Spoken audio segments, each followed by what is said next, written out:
So what do you feel about being nominated tonight? Well, I feel great, especially because of the category I'm nominated in. It acknowledges, respects and celebrates the fact that there is life beyond films, and in Bombay that's so rare.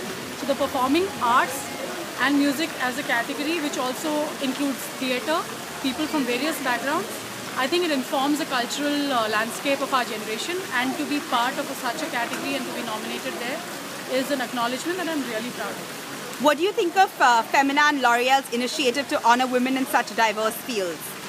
I think it's fabulous, and it goes beyond the woman angle of it, because I think you've chosen categories that celebrate walks of life, which are not limited to the 2 or dozen award shows that are happening around us. So I'm very proud of that.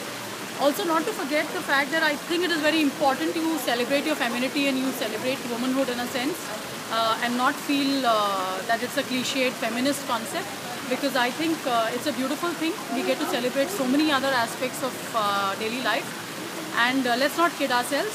Things are not that equal and fair out there. We need to be highlighting the good work that our gender is up to, despite the odds that are stacked up against them. So I think it's a fabulous initiative. Last question, Sona, any message for our readers, for the Femina readers and fans?